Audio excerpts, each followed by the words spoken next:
Hi, folks. Welcome to Your Quality of Life Healthy Alternatives. I'm your host, Dr. Christine Sauer, and today I'm extremely happy to be with Susan Farling. Hi, Susan. Hello, Dr. Christine. I'm delighted to be here with you. I'm delighted to have you. Just call me Christine. I'm fine with that. I know from you a little bit, we talked before, you have an undergraduate degree in art I and do. then were a nurse for 10 years and then became a counselor and psychotherapist for 30 years. Yeah. So you're still young at heart and now coach women and men in their retirement, transition, and beyond. Tell me, how did you get all those things wound up and end up where you are now? Thank you for the question. And it feels like going back a long way to start there. I think my love of art has wound its way through my life right up until the present. And it manifests in a love of poetry and a love of metaphor and that sort of thing. But I needed to do something that felt practical. And my mother had been a nurse, and there are other nurses in the family. So I thought, well, all right, then I'll do that when I became 30. And so I had visions of traveling and being a nurse. It didn't quite work out that way. It did a bit. Um, so in nursing, what I discovered that I enjoyed was the moment of connection with the client, and all the hustle bustle and all the tasks that needed to be done seemed to me to just to to interfere with the kind of connection I was interested in. And so I became fascinated as well with the body mind um, interaction, and also with the wisdom and self-awareness of the clients I was working with. Because as a nurse, my job was to tell people what to do and to follow doctors' instructions. But it quickly became clear to me that people had really strong and wisdom that came out of their own experience, that I was more interested in listening to that. And so that piece is essentially why I went back to school and got my master's in counseling, which was a very affirmative experience for me, because actually the research at that time was leading in the direction of Rogerian uh, kind of listening, Mhm. which suited what I was doing. And then from there, I went For on. those that don't know Carl Rogers, he was the first book I read about psychotherapy when I was 16. It fell into my hands. I was in Germany in English, On Becoming a Person, Aha, interpersonal psychotherapy. Wonderful. yes, yes. And so that was kind of, as I saw it, a bit of the foundation of what I started to learn. And then from there, studied body mind psychotherapies and psychotherapy. Um, uh, I did an internship following graduating. Anyway, and then became a founding member of a very thriving counseling psychotherapy practice for 30 years, which was wonderful. And I thoroughly enjoyed it, and worked with people from 18 right into their 80s through all their different kinds of transitions. And now, as my peers are now retiring, and my clients actually are wanting to talk about their retirement, I've made a specialty and a focus of the retirement transition. And I think it's an exciting one, because um, it has all the different elements of any transition, plus the added advantage of all the years of experience and um, learning that has already taken place, and then to support people into moving into a very rich third stage of their life is very gratifying. So I feel like I'm exactly where I want to be in terms of my career. So thank you for the question. That is so wonderful, Susan. You're such a wonderful person to do that. Let me ask you a question. Why would anybody want to retire in the first place? Well, that is a very good question, and one that I think many people come up to. There still is the societal um, um, notion of retiring around mid 60s, and in truth, there are many people who are just have not enjoyed their work experiences are very ready to leave that particular environment. And then what they choose to do next is very much dependent on their values and you know, what it is they want to, how they want to create meaning in their life. And so some people choose to do some of the activities they've always wanted to do and have never done. Others love the idea of launching a new career, sometimes a second and third career. So some people don't want to, quotes, retire. I mean, retire has a very old a connotation of moving away from society. And I think that that is being very debunked these days. It's a different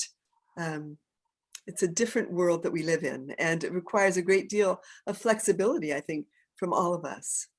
I think you're absolutely right. I mean, I know many people, especially of the lower classes, that maybe don't have that much money to retire, but for them, they retire for physical reason. Maybe they were a physical laborer and they were getting sick, their body is worn out, and now they are forced to retire. And what do they Yes. do?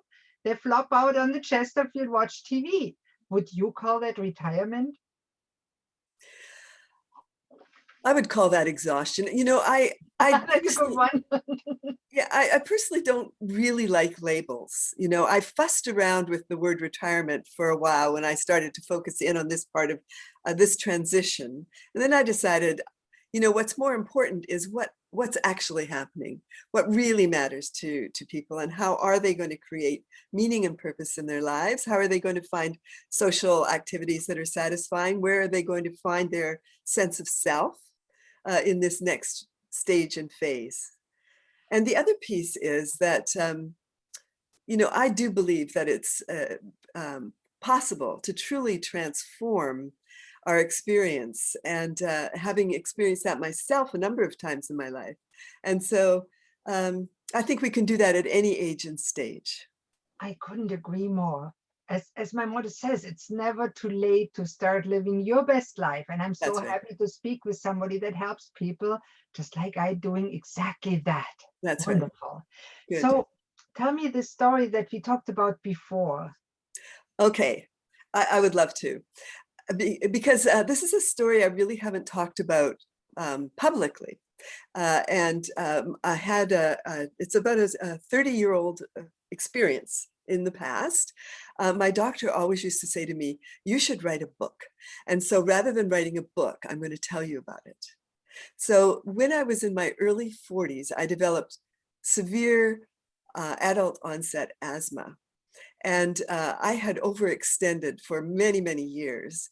And at that time had a private practice and a young daughter and husband and a very busy life. And my body just decided it was done with that. So I could not rely on my energy. What went really was my social life, because I kept forging ahead with the things that felt absolutely crucial, my parenting and working. And so colds were an absolute disaster. I was canceling right and left in terms of activities. And I started on prednisone. And I was on prednisone for 4 years. And for people who don't know about prednisone, it's a drug that has side effects other than the ones that are, it's an anti-inflammatory, but it also caused early onset cataracts, it caused bone loss, it caused weight gain. But I developed a kind of a psychological dependency on it, because I felt like without it, I couldn't breathe. And I mean, I had spent nights sitting up, feeling as though I was breathing through a straw, unable to get my breath, and writing out my will. I mean, it was it was a seriously debilitating illness. And then in the middle of that, I got one of those superbugs, and so I was taken rapidly to hospital and was very near death for um, a number of days, and then stayed in the hospital for a week or so, a couple of weeks. But and where I got antibiotics, just all kinds of antibiotics. So when I came out, I was about as weak as a little bird in a nest, and yet I felt very determined to return to health because I had this wonderful, beautiful, creative little daughter, and she was my motivation. How old was she at that time? She was in her early going to school, so 4, 5, 6, 7 in those years, Wow, yeah. and so what happened was I tried just about everything. I went to acupuncture. I worked with a therapist who worked with people who had cancer. I tried everything alternative that I could think of, as well as I was using the medications I was um, being told to by traditional Western medicine. And nothing worked. And I had a professional um, person tell me, a man who works with lungs, he said, you can run around and do everything that you want. I've seen people before doing it, but your prognosis is not going to change and it's going to get worse over time. And, I actually thought that was a pretty arrogant statement. And I didn't take it on as my experience for some reason. I don't know why, but I Yeah. just didn't. And at the time, my husband, my now ex-husband, but my husband at the time, went to his doctor and told him what was going on with me. And that doctor had just come back from a conference and had learned about an Ayurvedic technique, protocol for asthma. And this simplified version of that was eliminate all whites and go on massive doses of intravenous vitamins. Now, I had been circling around my diet thinking, okay, it's getting clearer and clearer that what I need to do is massively change how I eat. And I was resisting that because I love food. I love to eat. I love what I was eating, and I like to drink my wine. And so I was in resistance. I did Your not food want. was just not loving you back. That's right. That's exactly right. That's exactly right. And so I did. I went on this protocol with I just went feet first. And I realized that a couple of things. One, I didn't like getting the intravenous vitamins. It felt invasive. So I found a high quality commercial vitamin that I could use that filled that gap. And then I realized I needed to do a detox. And I found a system. It's called the Body Smart System, Elaine Silver's. It's very old, but at the time, it was as new as I could find. And I went on it and followed it to a T. And I had, over time, a healing crisis. So, which I didn't have a clue what it was, what was going on. I developed, I leaked fluid from every orifice, like my eyes leaked fluid, and my body developed, I think it was 3 or 4 kinds of pustules. And, I categorized them because they were all different. And they came out of my chest and my face and my arms. And my daughter said, mothers are not supposed to look like that, And I'd wake up in the morning and it was still there. And I didn't know what was happening because I was eating all this excellent food. I was doing food separation. I was doing all the things I was supposed to do. And here was this event that was most unwelcome happening. And my thinking was foggy. I now know I was essentially poisoning myself by doing it too quickly, but I didn't know that then. And so I went to doctors and a nutritionist, and they all said, we don't know what's going on. I got in touch with the author. She had never heard of anything like that. The one person I went to that was sort of encouraging said, keep doing what you're doing because something's happening. I don't know what it is, but something's going on. So essentially I had to go on faith because my alternative was to go back to the old way, and I was dying. So I could not do that. And so I went on faith, and I went on love for my daughter, and came out the other side. And I had not been that healthy. It took me a while to really regain my robust strength, but I truly have not been as healthy since then. I mean, I have been healthy since then. It's great. I go back whenever I sort of slip because I don't stick to that protocol. rigidly at all. But when I do find myself getting a little droopy, I'll pull back towards that and maintain my health that way. So I may not have written my book, but I've told you my story. Thank you so much, Susan. Such an inspiration. And I hear it from my clients over and over that once they started doing the things they knew they should do and actually applied it to their life and kept it up step by step, they got better. Yes. And I love what you're saying. It's so true. And we have to address all areas of life like you did, not just walk around one and do everything else, because that may just be the area that you need to address. Yes. How did that agree with your experience later as a psychotherapist? Well, as a psychotherapist, I mean, as a person in the world, I've also had the wonderful advantage of going for my own therapy Yes. and experiencing from the inside out what it is to transform. And so when I talk with my clients, and as a not just a psychotherapist, but as a coach as well now, I know that we can transform because I've experienced it. I feel it, and I feel like I'm still in that process. I think it's an ever going, ever, continuing process of growth, of transformation, of recognizing what stands in the way of really shining my light and my clients' light, and supporting people to move into that place where they feel they can expand into the self they want to be.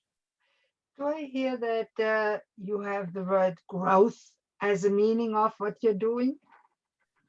Ah, growth, yes. Transformation, yes.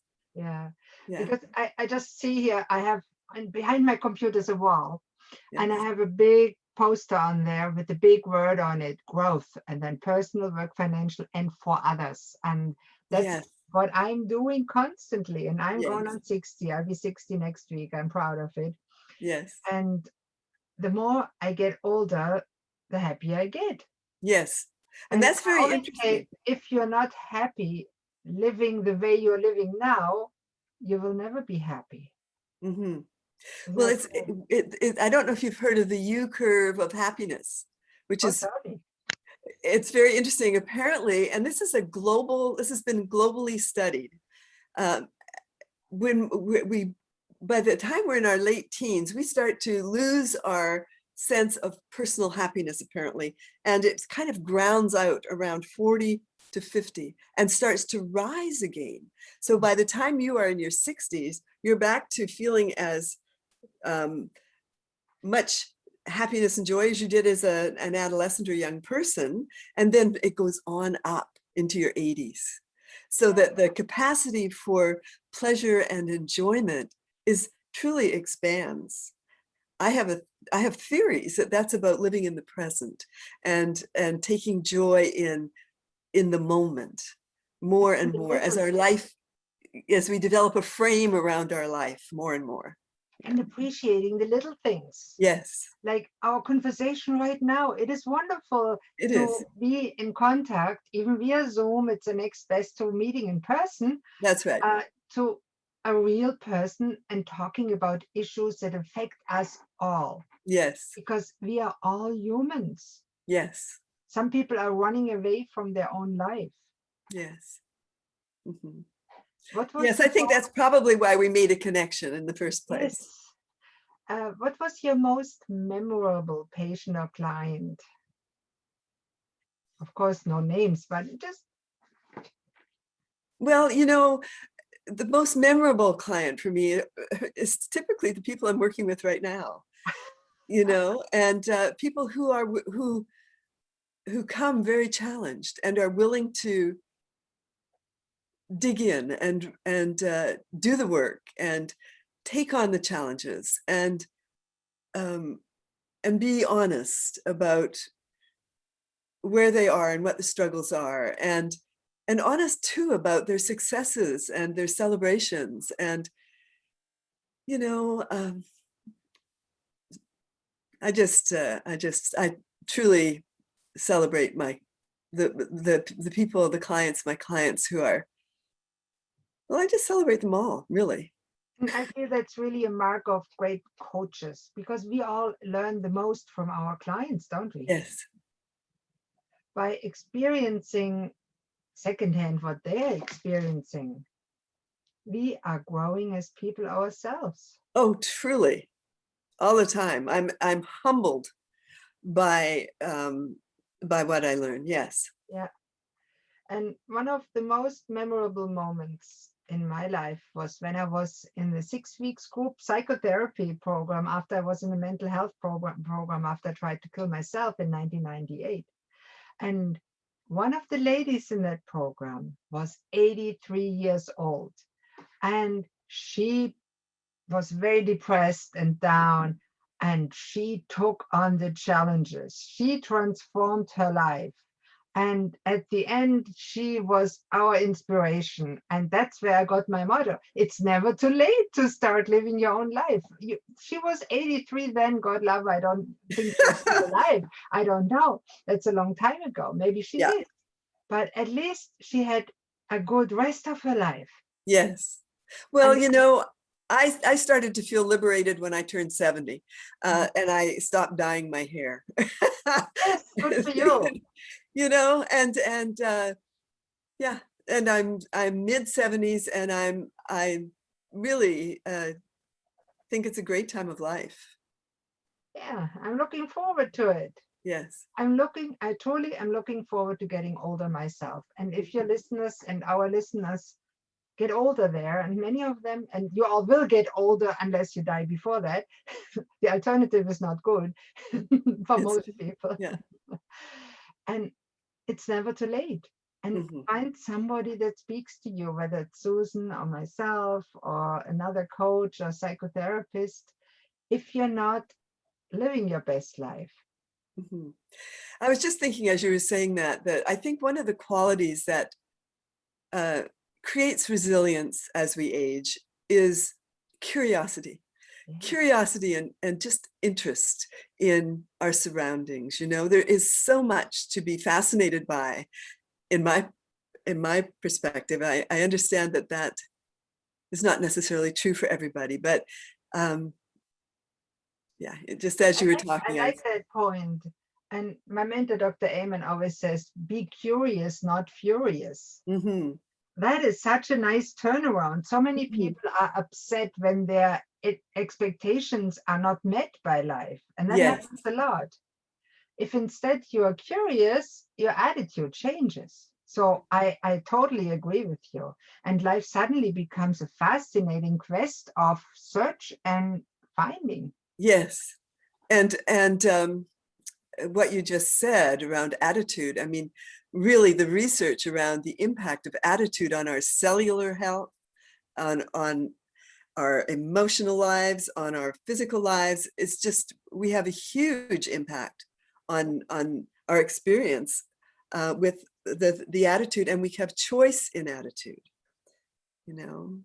We have choice. Mhm, That is an important point, and I love that you said that, mhm, because we can choose to pursue happiness, to pursue our best life.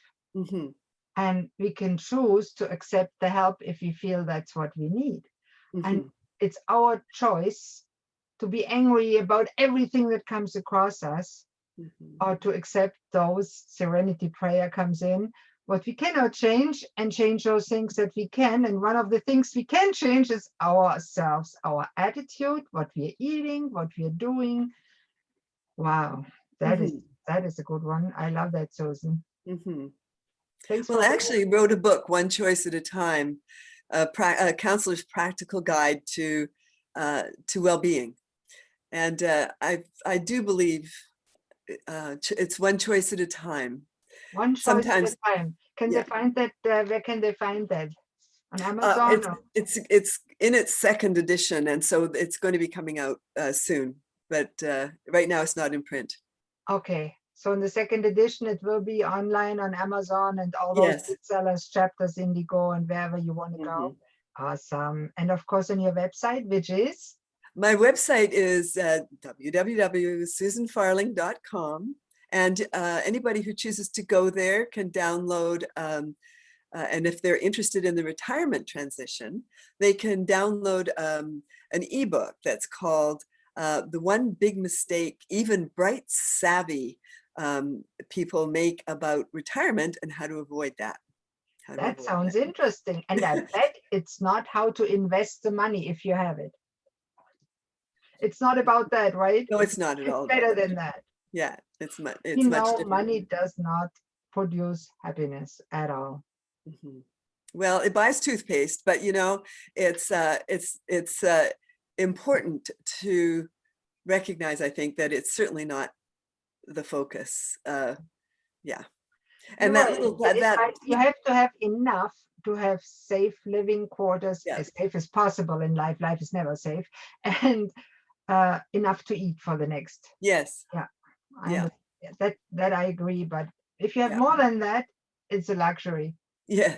The ebook is packed with practical suggestions for how people can, in a very down-to-earth way, support themselves through the retirement transition and beyond.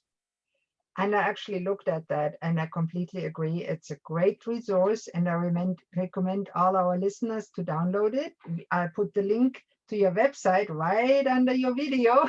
Okay, thank you. And it will be in the podcast notes and all that. So if you want it, feel free to reach out to Susan. If you can't find it on the website, reach out to me and we'll be so happy to send you to each other. Good. Yay. Thank you so much, Susan. It was a great conversation, and maybe sometime we can even talk more. Yes, that would be lovely. Thank you so much for the invitation, Christine. I appreciate it very much. Thank you so much. And all And our listeners, go below and subscribe to the podcast, the YouTube channel, and let us know what you think and what else you want to hear and see. Bye-bye. bye, and best wishes to all out there.